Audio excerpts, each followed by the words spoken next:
nostalgia, Critic! I've never been so happy in my entire life!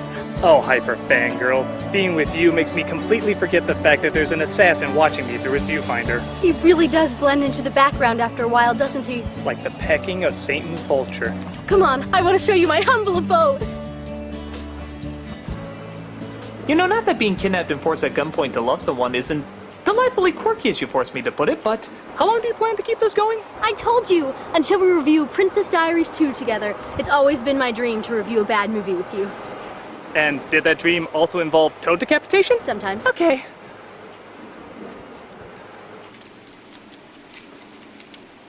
You're doing a great job, by the way. I aim to please. I think you're really gonna like it here. Oh, sure. I'm gonna love a place surrounded in pages of frozen fan fiction.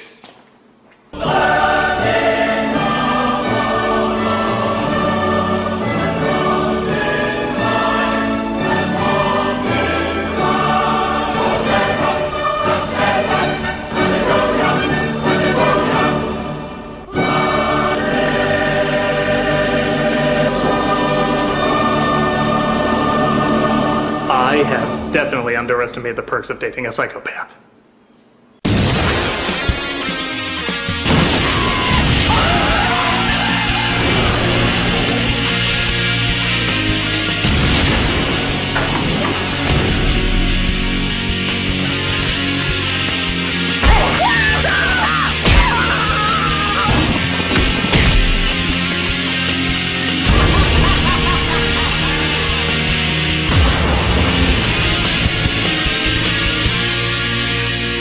Oh my god, this place has everything! Are those all the Fast and Furious movies? Yep.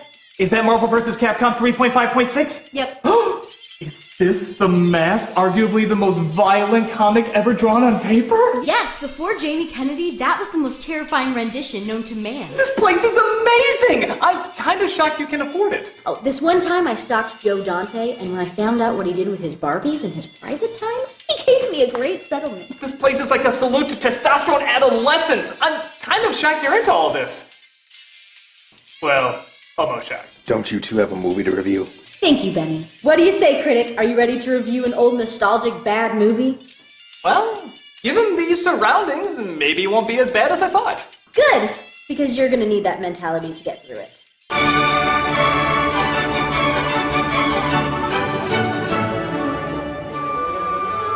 This is the sequel to the 2001 Disney hit Princess Diaries, reinforcing every little girl's dream that your ordinary life can be transformed into a fairy tale if you discover you were pushed out of the right cooch. While definitely not Shakespeare, even the toughest critics can look deep into their hearts and cheerfully declare this film as harmless. Royal Engagement, however, takes whatever cliches we were willing to overlook in the first film and maximizes them to Shyamalan levels. No. Oh yes, Shyamalan levels. This results in one of the stupidest, embarrassing, and downright insane sequels Disney has ever put out. And that's saying a lot, given their lineup. So, Critic, are you ready to enter the world of vagina pandering? As long as I have my penis pandering nearby, I'm good. This is Princess Diaries 2, Royal Engagement. I didn't know they made a video game of The Purge. Actually, that's Grand Theft Auto 6. Oh. We open with the graduation of our main character, Mia, played by Anne Hathaway, graduating from high school.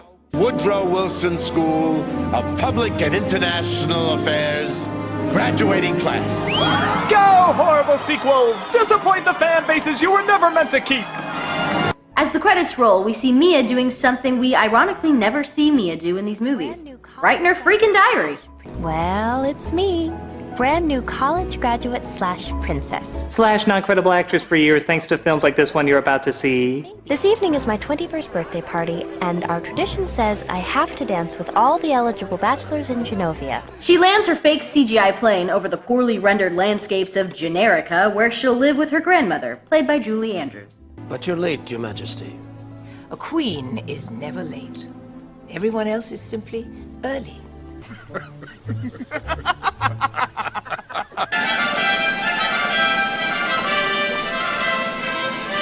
Well, her hearing must be gone now. There's almost as much blowing power in those horns as there is in this movie. Princess Mia. Princess Mia. As you may recall, in the first film, she had a nice romantic fling with a boy named Michael, but he's been banished to the friend zone, never to return. Wait, wasn't most of the last film trying to get his attention? Being Disney, shouldn't they live like all happily ever after and shit? Oh, in one Disney film for sure, but in a product-producing sequel, we need more arm candy to put in tween magazines. This is where Nicholas comes in, played by Chris Pine. I suppose it's too much to ask that he's come back in time with the USS Enterprise to take out Klingon imposters? Nope. He's here to be the charming jerk she'll of course fall in love with, while every other suitor comedically screws up in an unrealistic, over-the-top way. You obviously don't speak English. If this were my party, we'd be kissing by now. 1, 2, 3, 1, 2, 3. You know, these guys have a chance to bag a hottie and be rich and powerful for the rest of their days. Don't you think maybe a language class, an etiquette class, hell, even a fucking dance class would be worth the effort for that? Guys in The Bachelorette worked harder! Well, that would distract from painfully obvious Disney cameos. Like Raven, visiting all the way from the land of Stereotypica. What have you been up to? Partying, girl, you know. Do you like my fake accent and terrible costume? I had a whole bunch of kindergartners make it for my new show, That's So Racist. But an evil villain played by John Rhys-Davies has plans to take the crown away from her. And in case you missed the unbelievably subtle music foreshadowing that fact, he practically turns to the camera and announces it to the audience. You should be more careful, Your Royal Highness. Somebody might try to take that away from you. Thank you so much for all your help. Someone like me. It's actually kind of amazing. Even babies just born into this world could pick up on the fact that he's the villain without that being said. It'd probably make just as much sense to have the movie go, he's the villain! He's the villain! The bad guy! He's the villain! Oh my god! Ah! Oh, Critic, that's just an eye drop of how unsubtle this movie is. Take, for example, Mia's servants in the castle. Hi! How's it going? Come play with us, Mia. At your service. And I'm Brigitte, miss. Brigitte and Brigitte? Don't curtsy like that. How do you like it, then? Like this, maybe? No, I didn't mean like, you know, this. No, not that way. I didn't mean it at, The Queen bids you good morning, Princess. She's in session with... Oh my god, this is one of those movies where instead of laughing at their silliness, you're questioning whether or not they were dropped as infants. Either way, you're not gonna laugh. So Mia stumbles across a secret passage so obvious you'd swear the fucking bat poles were waiting for her and eavesdropped on a political meeting. Because Parliament meets at the Queen's house for some reason. Another Genovian of the royal bloodline became eligible to assume the throne. What? My nephew's mother was my wife's sister. I am pleased to say that my nephew is ready to take his place as Genovia's rightful king. Huh. Funny they didn't see that little gigantic loophole coming all these years. Hey, come on. They were too busy teaching her how to sit properly. That was much more important. Isn't Princess Mia first in line to ascend the throne? The princess must marry. We have never enforced that law. A man doesn't have to marry to be king. My granddaughter should be given the same rights as any man. Yeah! The court will recognize the yeah that came from the extremely opinionated ventilating system. 60 days! 2 months. 60 days. 30 days. So the court allows Mia 30 days to find herself a husband so that she may be able to rule the kingdom as queen. Hey, to be fair, 30 days is quadruple the time given in most Disney movies. But it's okay, because the Queen has a brilliant strategy to foil the plans of our obvious villain and his nephew. Have them live in the palace, of course, giving them much easier access to steal the crown away. Shut up! I am dead serious. Oh no, Parliament didn't invite him. I did. If there's any mischief going on, I'd prefer it be right under my nose. Okay, there's a big difference between keeping your friends close and your enemies closer and giving your bank PIN number to a man in a black and white striped shirt and a dark mask. I mean, isn't it like the equivalent of saying, hey, here's a stabbing knife. I'm just gonna turn my back to the wall and hope that nobody plunges it in there anytime soon. No. Be cool, man. And you'll never guess who the villain's nephew who wishes to steal the crown is. Why, Chris Pine, of course, spending most of his time hatching diabolical schemes with his uncle Gimli, son of Dorne. Your Highness? Lord Nicholas. Wow, I don't think I've actually seen a live-action turning of the head going, since watching Miss Piggy on The Muppet Show. To her credit, I think Miss Piggy was more subtle. Would you care to explain what was going on out there? Yeah, your performance is making mimes look like underactors. If you'll come with me, I have something to show you. I think you could leave that right there. We're trading one feminine stereotype for another feminine stereotype. Like this franchise's favorite running cliche, opening up doors and gawking at materialism. This is so cool! They're charming. I love these. Marie Antoinette's line, "let them eat cake," is sounding more like a charitable phrase compared to this. Gorgeous, Grandma, but kind of a letdown after the jewels, I'm not gonna lie. Noopy McDorkface! Have you come to lose credibility in my movie too? No, I'll just let my performance in Hostel 2 do that. So they sit around partaking in feminine stereotype number a trillion, cheerfully debating who she's gonna marry. Yes! Oh, yes! I absolutely accept. Prince William. He's not eligible because he's in line for his own crown. Oh. I do love how 1 minute she's strongly against an arranged marriage, and then the next she's scarfing down popcorn, picking which stud cake has the best royal family jewels. Antoine Soussaint of Paris? Yeah, he's cute. His boyfriend thinks he's handsome also. Right on. We're pro something! That should distract from the fact that we're saying nothing funny. Why'd they include a gay guy in there anyway? But they finally find a prince who seems eligible. He likes long walks on the beach while scarves are pulled by strings, has no character outside of being chiseled like mythological Greek porn, and reacts perfectly with her having no character outside of being clumsy because, well, that's all Gary Marshall has in his comedies. Are you bad-mouthing Runaway Bride? I guess not. Good. 'Cause I cried like a bitch at the end of that movie. But evil son of Duh tells his nephew that he must try to romance Mia if they are ever to get the crown. He finds her hiding from her servants. Shh. Why are we whispering? I'm hiding from my ladies' mates. Because I'm not about being pampered and materialistic, except while I'm being pampered and materialistic. This is so cool! I'm sorry, is there something you wanted to say to me? You are the one who stomped on me with your big feet. Big feet? Brigitte, I found her! I'm not here. It wasn't her. It was a ghost.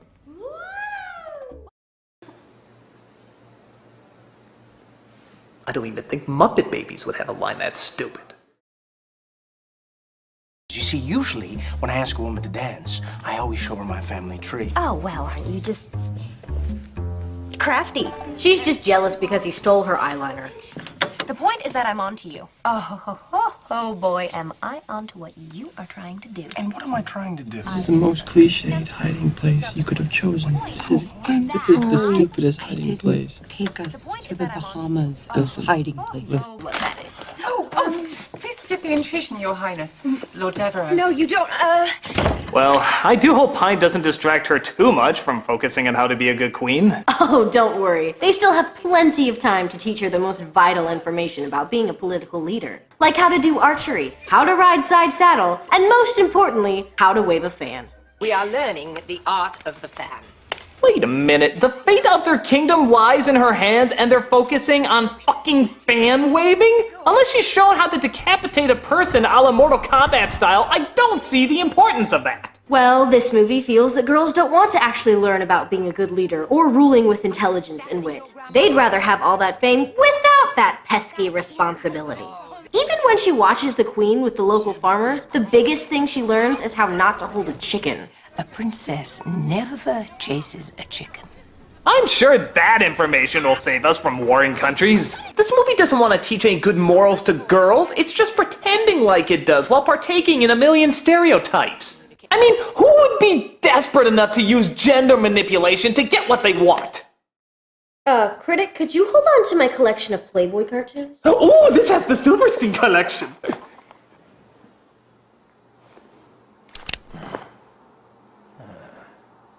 I also have to be ladylike while riding side saddle.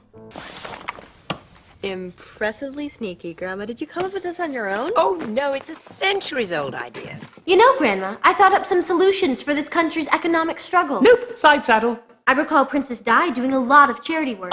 Side saddle. I don't even know the name of one town in this country. Side saddle, side saddle! They'll burn you a heretic unless you know side saddle! Side saddle! So while riding with her wooden prosthetic and nobody noticing that the other side of her dress has a leg-sized bump, Silly, son of Lame, has yet another evil plan.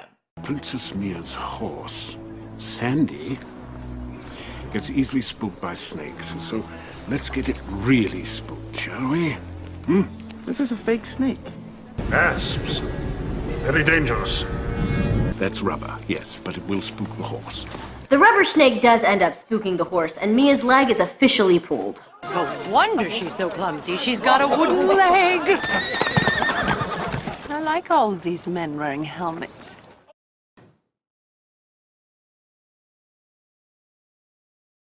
What the hell was that about?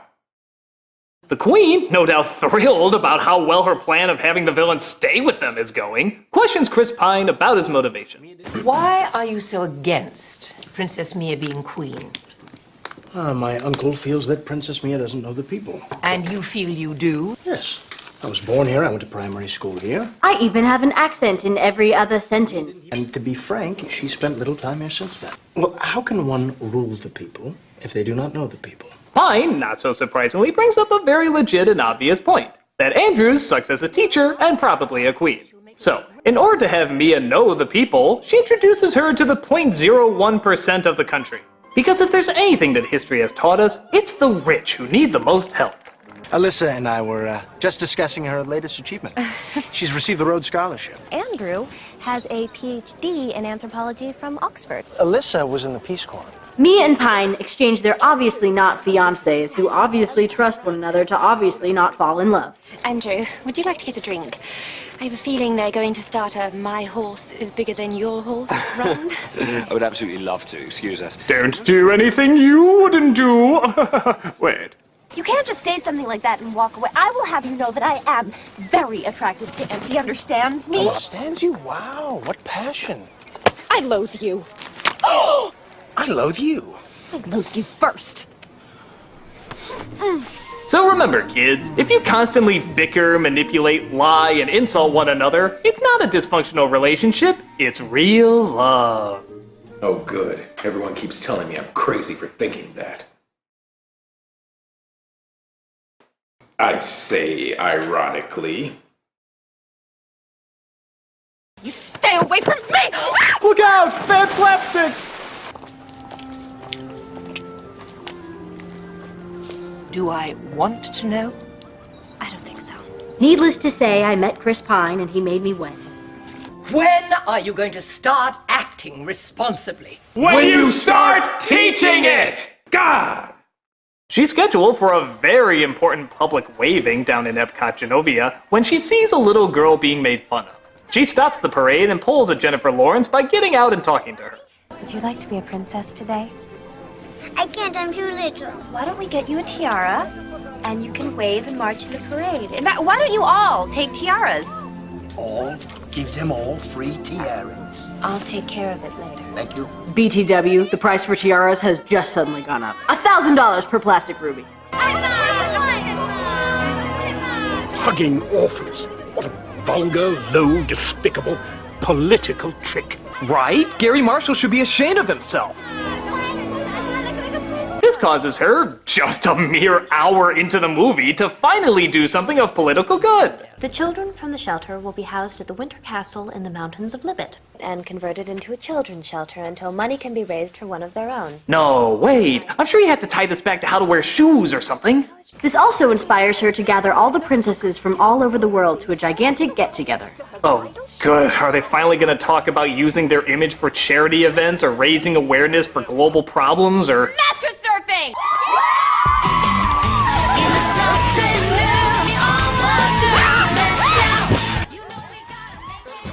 Let me kill them now. No. Save her for Gary Marshall. May I? And now for the royal stunt double.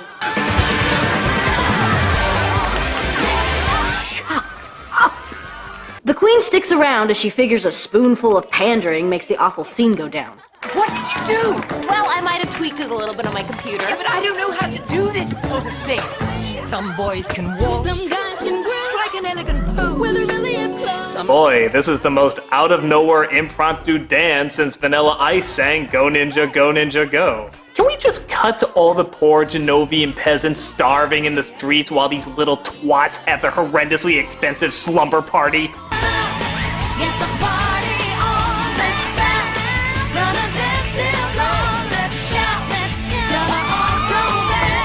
know, I'm not gonna lie, this movie's really starting to piss me off. Tell me about it. You know, instead of trying to inspire people, they're just using their hormones to achieve some sort of selfish need. Yeah, I have to admit, that does sound a little familiar. Hey, look, guys, I just downloaded a wrestling video game where you can be a mutant trifecta of Sergeant Slaughter, Andre the Giant, and Dwayne The Rock Johnson. Oh my god, I am so there! Look, you can also be Triple Show Austin Hogan. Awesome!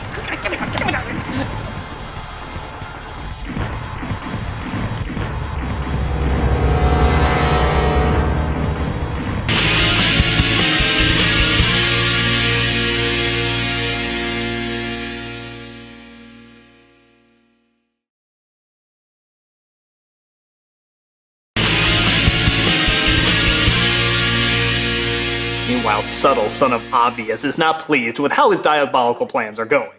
Can't believe that I am hearing this. You want her to rule?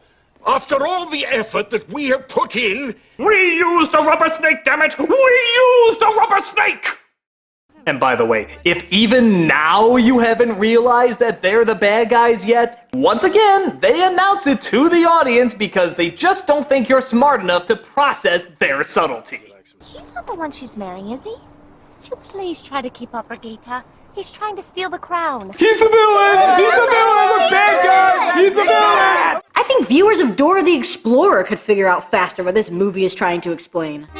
Hey, kids! Can you tell who the villain is supposed to be? It's so obviously that guy! No shit! But before Pine has to go, he asks Mia to spend one night with him in secret. Because, you know, they shared insults and bickering and weird fountain sex. The maids tried to distract her grandma while she sneaks out. Frère Jacques, dormez-vous, dormez-vous. We never got to finish our routine at the slumber party. Something in Medina, something in Medina. Ding dang dong, ding dang dong.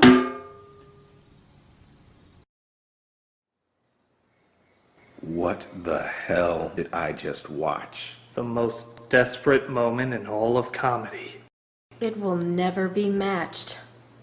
I mean, by heavenly Jesus, the same company that brought us the miracle of Snow White, the majesty of Fantasia, the breathtaking size of Lion King, and the groundbreaking genius of Pixar, has also delivered unto us Something in Medina, something in Medina. Ding dang dong, ding dang dong. I feel like a little humor in the world has died and we'll never get it back. Not a lot, but enough to notice a chilling emptiness. Like every single banging of those pots is drilling a nail into the heart of a clown. I don't think humor will ever be the same again. Ding dang dong, ding dang dong. So our lovebirds partake in romantic thumb wrestling, as most lovers do, when it turns out his uncle had them followed by paparazzi. You know, it's really a shame he didn't get juicier stuff last night, you jerk! You don't understand! It's the third act! We're supposed to hate and misunderstand each other right now! And here's the royal exclusive I promised. Of course it makes it all over the news, thus Mia and Prince Fiancé debate what they should do. I still think this marriage is a good idea.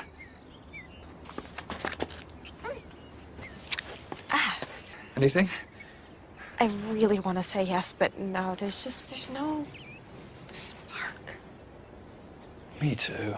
God, you'd think after knowing you for 5 days and being forced to marry you, there'd be something, but no. This obvious political calculated move just feels sparkless. But that doesn't stop them from continuing the wedding, and thus everything is set for the big day, including a Stan Lee cameo? I do better if you and I get married. Did I miss something? Mr. Lee, Disney hasn't bought Marvel yet. Ooh, Disney is buying Marvel? No, not until years later. I didn't know I was Ralph Nader. No, you're the president of Marvel. I am? Don't put him in X-Men Days of Future Past. I am Groot. But just as the wedding is about to take place, with the villain seated right in the front row, Why do saboteurs get the best treatment in this country? Mia, as the strong, decisive queen we all know she's going to be, bails in the middle of the wedding because, like all good leaders, she just doesn't know what to do. Now you can go back into that church and get married, or you can walk away. Whatever choice you make, let it come from your heart. Things that could have been brought to my attention yesterday!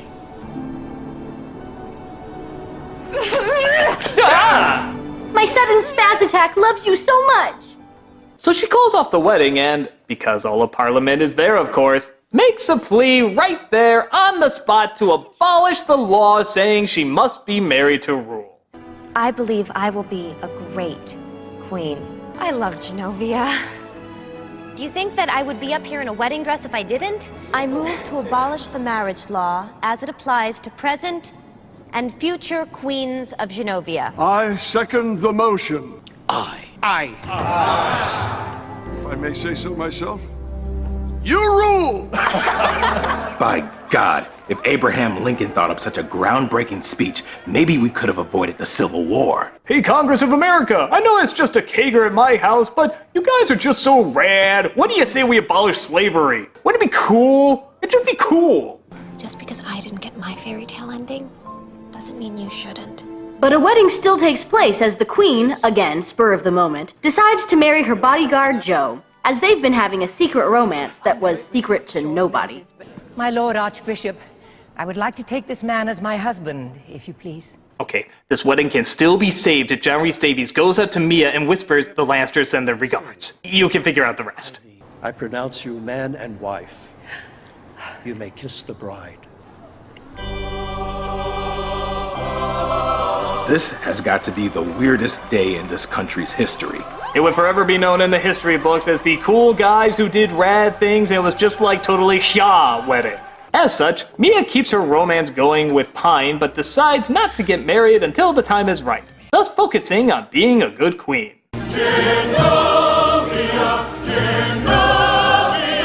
I promise to wave fans, shoot arrows, and ride in parade floats until the next talentless puppet comes to take my place. I'm gonna eat a T-bone steak and watch mindless Gorda balance things out. Well, I'm not gonna lie, Hyperfangirl. That was actually a lot of fun. Do you really mean it? Yeah, surprisingly, we liked more things than I thought. Maybe we do have a lot in common. You think so? Yeah.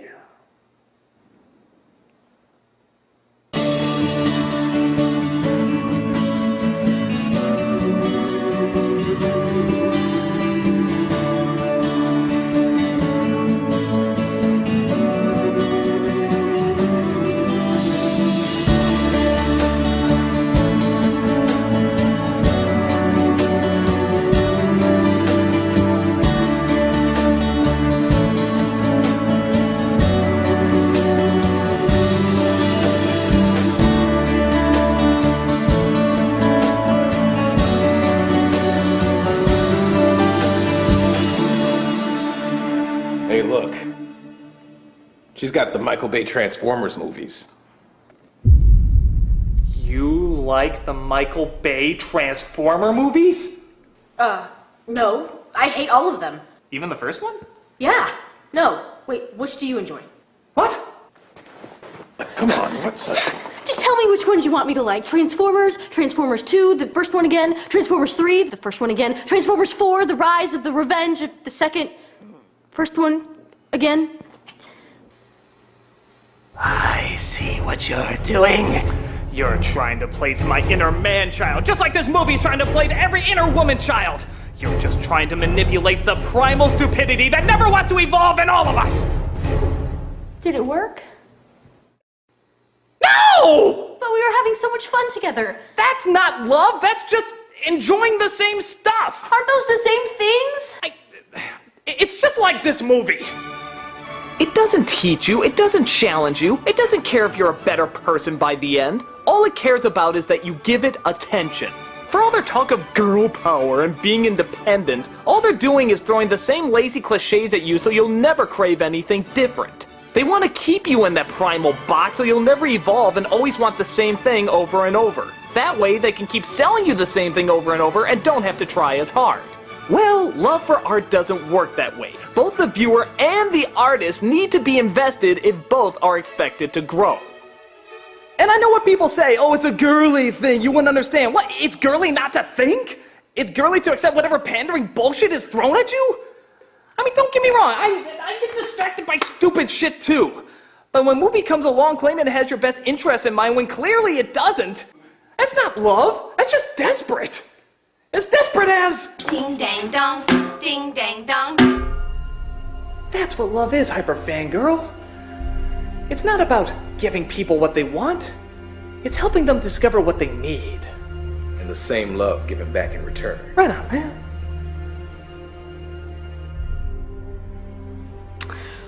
Well, I've discovered that we need to watch the movie again. Hyper. No, we just need to watch it one more time and have a bunch of good laughs, and it's gonna be the best. Hyper. My gosh, he's trying to play a movie without a systems update. No, Hyper! Don't you know what happens when we try to play a movie without the systems update?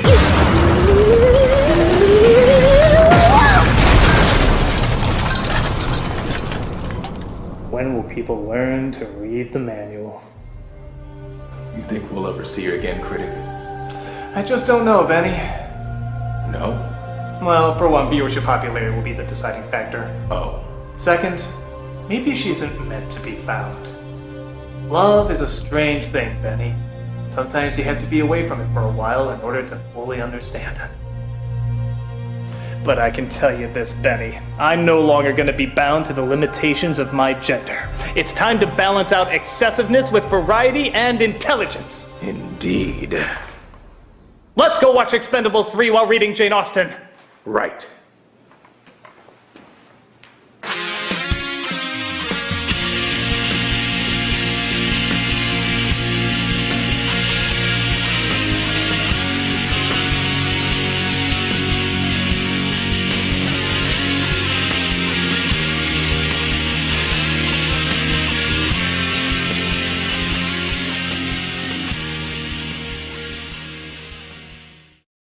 Ding dang dong, ding dang dong.